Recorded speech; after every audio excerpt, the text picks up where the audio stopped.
Bonjour à tous, alors j'espère que vous allez bien et aujourd'hui je fais une petite vidéo par rapport à la séance Trouve-toi toi-même à travers l'hypnose et le magnétisme, épisode 4.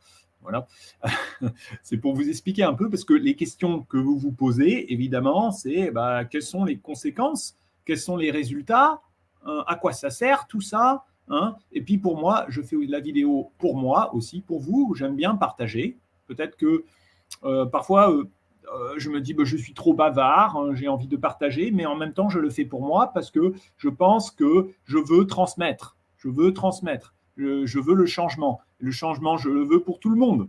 Mais en le voulant pour tout le monde, je le veux pour moi-même aussi, hein.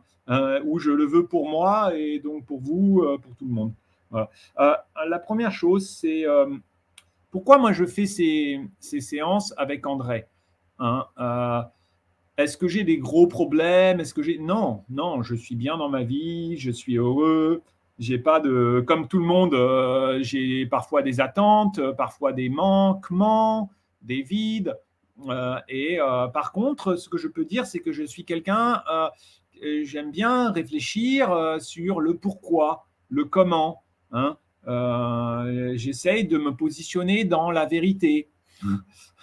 Et ce que je veux vous montrer, c'est en plus moi c'est quelque chose que j'ai pas véritablement cherché, mais qui est peut-être le fait d'arriver à un certain âge, un certain positionnement dans ma vie qui a fait que du jour au lendemain, j'ai eu un peu les mains qui chauffaient, de l'électricité, enfin toute une série de qui est rien d'étonnant, hein, un espèce de déblocage de moi-même, parce que on existe comme une batterie, comme des batteries, hein, avec une circulation d'énergie à l'intérieur de nous-mêmes. Et il y a un aspect, c'est l'hypersensibilité. Vous voyez dans les vidéos avec André que je réagis très rapidement. Pourquoi? Parce que je fais partie de ces personnes qui sont extrêmement sensibles. Je pense qu'André pourra mieux en parler, peut-être 20% ou 30% des gens qui sont plus sensibles. Qu'est-ce que ça veut dire quand on est hypersensible? Ça veut dire qu'on peut plus facilement rentrer dans des états de conscience altérés. Avec la respiration, on va rentrer là-dedans. Ça veut dire que de toute façon, personne n'est spécial. Personne n'a des super pouvoirs, personne n'est magicien. Tout le monde, on existe tout le monde en tant que nous-mêmes, et puis avec nos sens, avec l'odorat, avec la vue, l'ouïe, et après on existe, on est au-delà de ces sens, on est connectés les uns les autres, donc on a des ressentis. Je rentre dans une pièce, il y a des conflits, je ressens qu'il y a un conflit, il y a quelque chose qui se passe, je ressens au-delà de moi-même.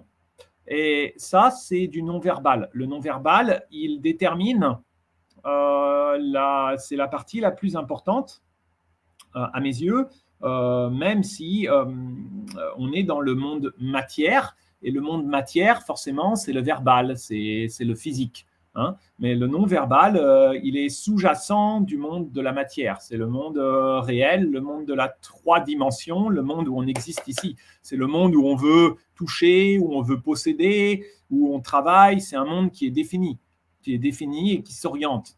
C'est un monde qui est défini et qui s'oriente dans l'ego de chacun, hein. Mais au-delà de ce monde, il y a le monde invisible ou le monde du ressenti. Et ce monde, on y est quand on dort la nuit. Ce monde, on y est quand on rêve.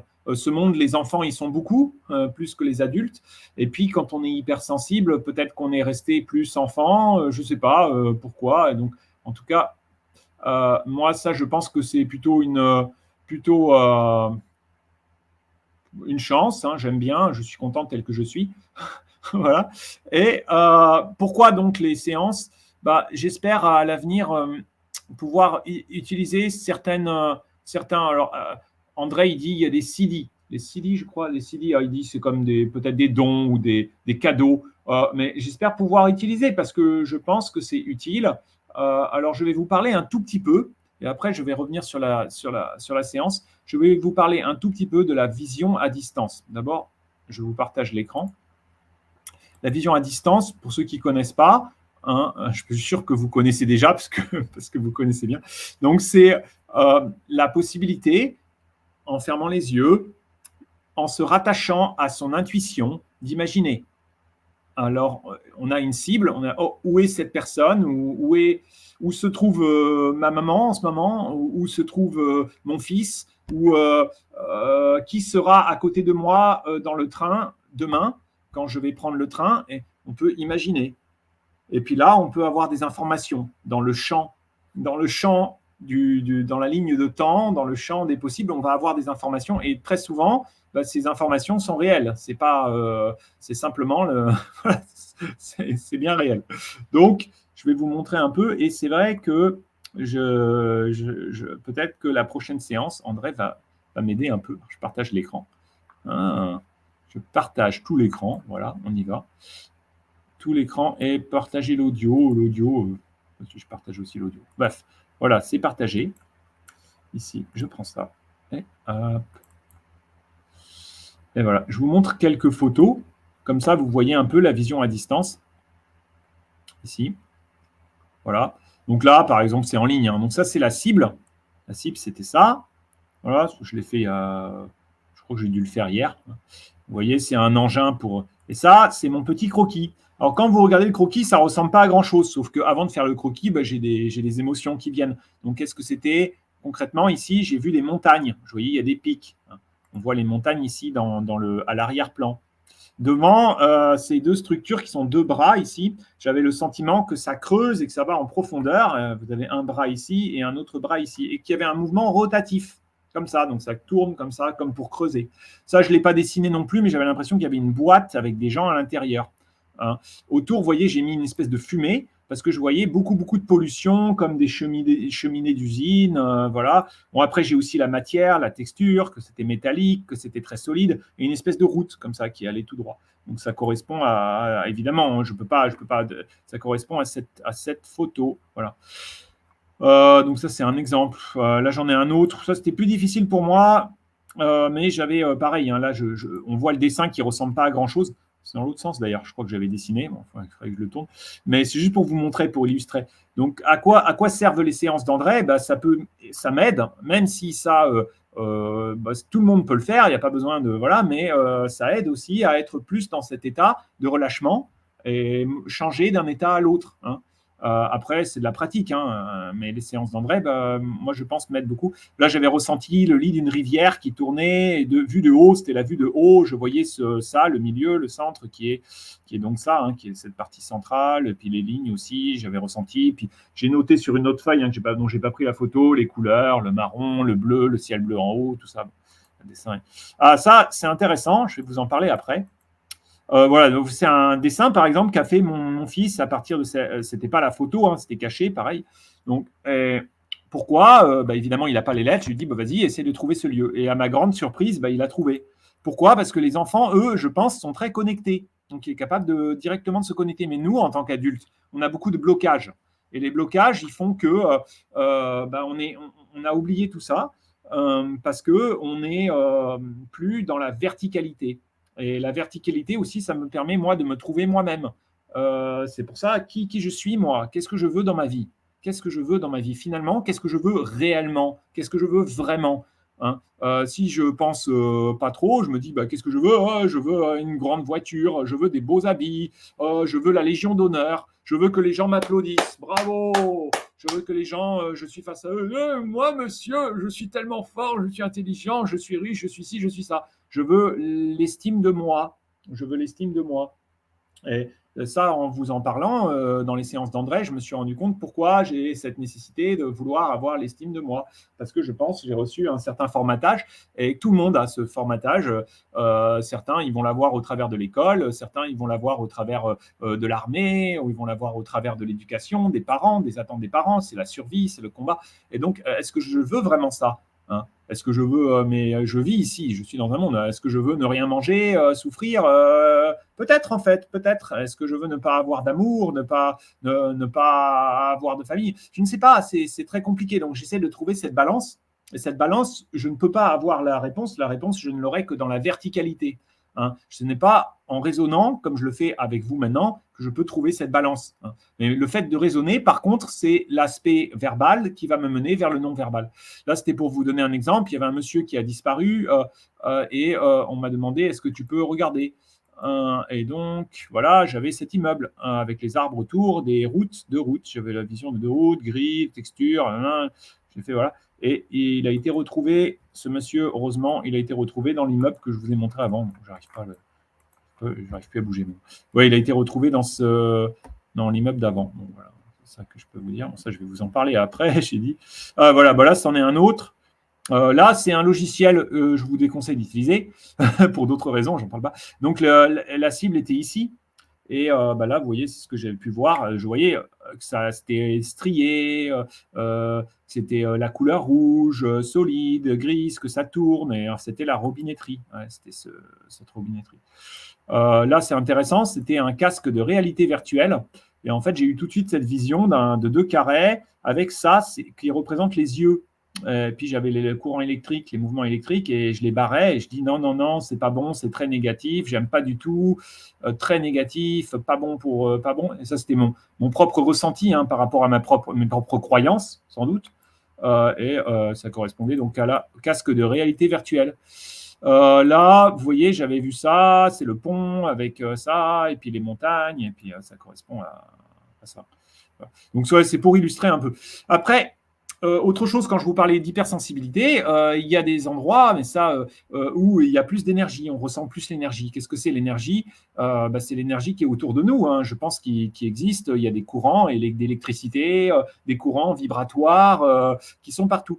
Je suis allé ici, là, donc c'est l'Académie française, et je ressentais énormément les énergies. Donc tout ça, je pense, c'est assez intéressant. Ça aussi, c'est intéressant. Je vais aller voir. Donc ça, c'est les pièces dans au Grand Orient de France. Et ce que je voyais, je trouvais ça très intéressant parce qu'il y a le miroir et la bougie. Et la bougie, le fait de regarder un miroir, ce fait de se questionner, en fait, qui suis-je moi? Est-ce que je suis moi cette personne, Georges? Comment je me définis? Comment je me définis? Qui suis-je réellement? Bon, maintenant, on va revenir vraiment sur la séance. Et ça, c'est important. Ouais. Qui suis-je réellement? Est-ce que je suis ce corps? Est-ce que je suis cet homme? Est-ce que je suis. Est-ce que ça, c'est moi? De quelle façon je suis l'autre? Et finalement, qu'est-ce que je dois faire? Est-ce que moi, je dois imposer le moi par rapport à l'autre? Hein? Et ça, je pense, c'est aussi pour moi, c'est la lutte de l'humain, de l'homme. Comment l'homme peut arriver à dépasser son ego, dépasser le moi, dépasser la différence qui existe entre moi et mes frères et mes sœurs humains. Comment on peut arriver à avoir une union avec l'amour, plutôt que d'être dans un oui ou un non, dans un choix binaire. Hein. Ça, c'est important, même si le bien existe et le mal existe, évidemment. Mais ça, chacun d'entre nous le sait. Hein. Après, c'est chacun se positionne. Et donc, pour ça, c'est bien d'être dans la verticalité, parce que la réponse au mal-être qu'on peut avoir et aux dissociations qu'on peut avoir à l'intérieur de nous-mêmes. Les dissociations, elles existent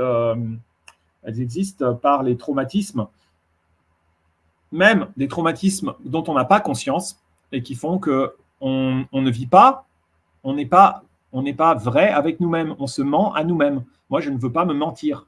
Je ne veux pas me mentir. Et je ne veux pas plus vivre dans une forme de dissonance cognitive où je fais quelque chose, je pense à quelque chose, je crois à quelque chose, mais en fait, je vis le contraire de ce auquel je crois. Je n'ai pas envie de faire le mal, mais finalement, en fait, ma vie fait que je fais le mal. Ça, c'est la dissonance cognitive, où je joue sur les deux aspects. On le fait tous, c'est les masques. On a des masques. Alors, qu'est-ce que je peux vous dire? Donc, au début, je parlais un peu justement, à la minute 15, je parle un peu de vision à distance. Donc, ça, je vous les montrais. Voilà. À la minute 23, je dis c'est les autres, l'orientation vers l'extérieur. Donc, ça, c'est intéressant. Comment être centré? Comment être vertical et non horizontal? Horizontal, ça veut dire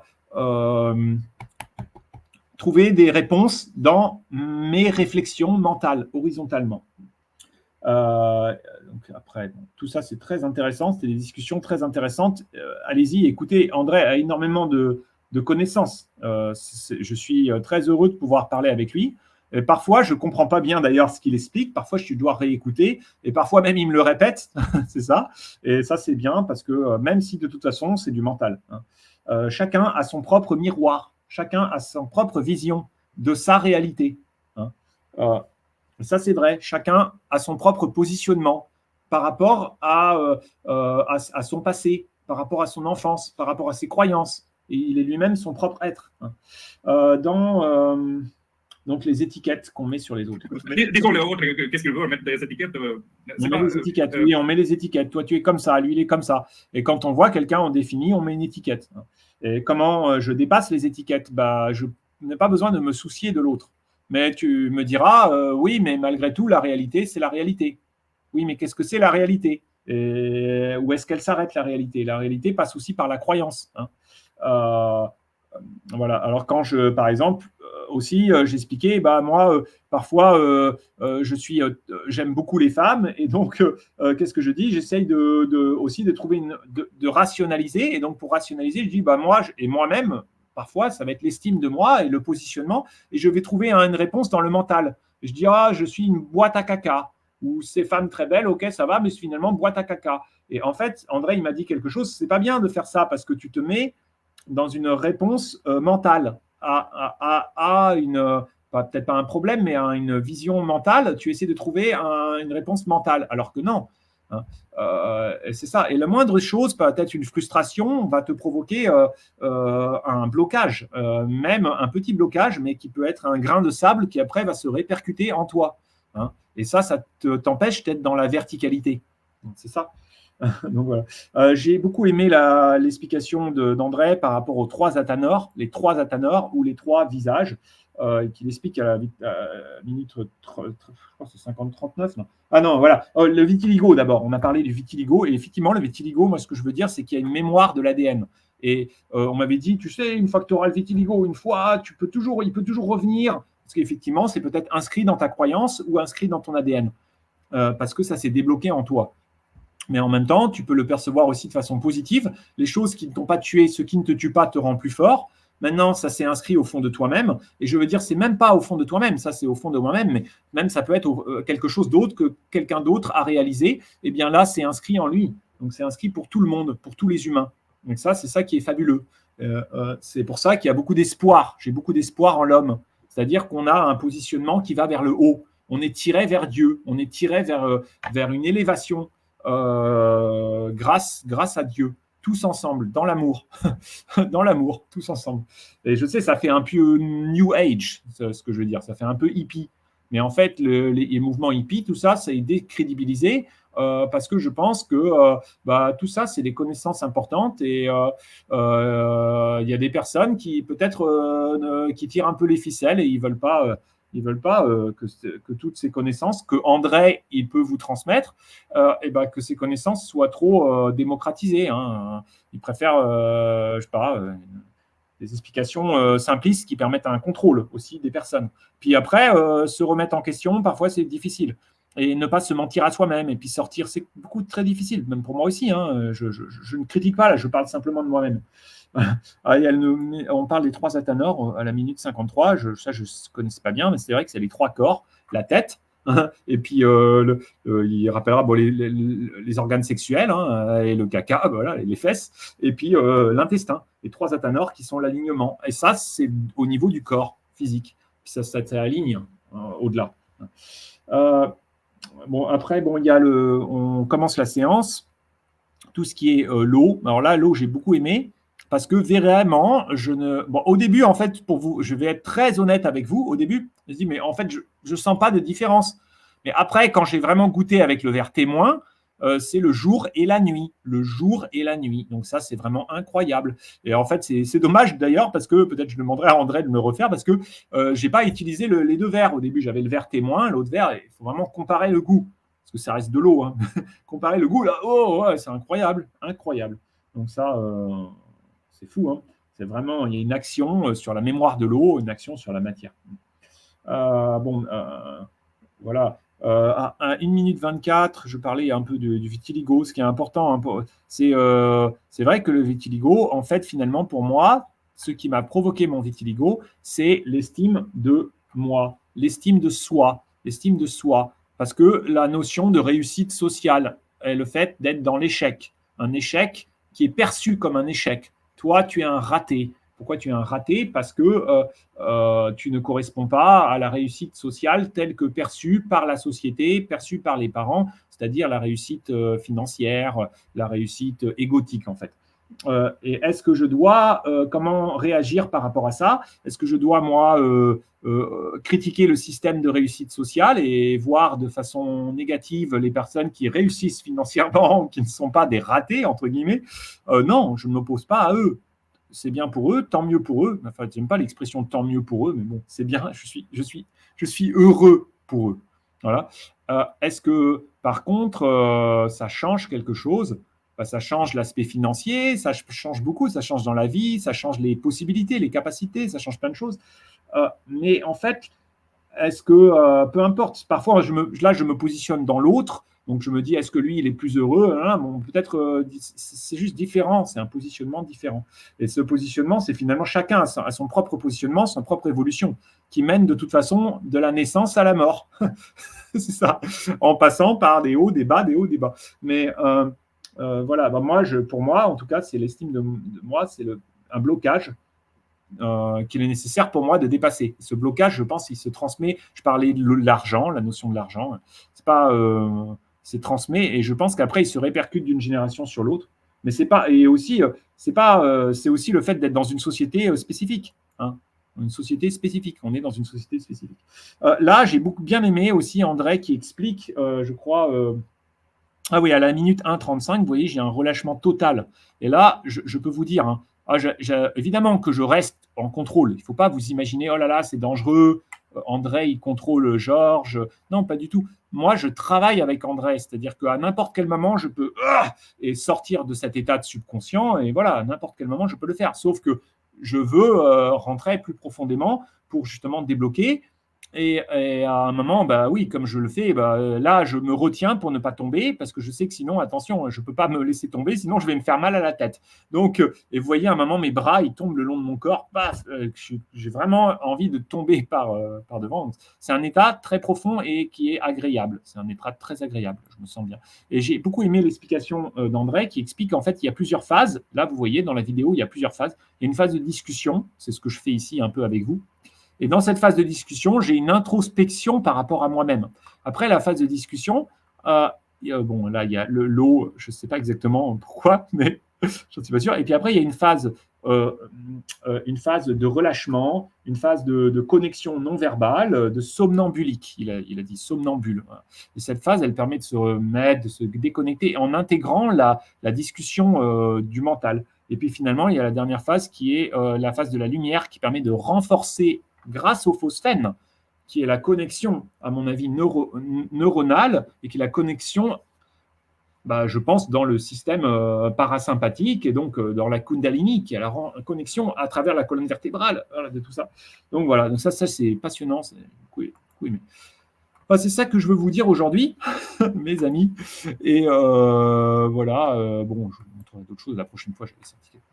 Voilà, je vous aime, à bientôt tout le monde. Ça fait quand même une vidéo de 20 minutes, donc ça fait déjà assez long. J'espère que ça vous intéresse. N'oubliez pas de vous abonner à la chaîne d'André, mettez des likes et puis écrivez vos questions. Et il vous attend, et moi aussi je vous attends pour les discussions. Moi je suis ouvert. Et voilà, et je vous aime. Au revoir les amis. Au revoir, au revoir. Comment on fait là? J'arrête. Au revoir les amis.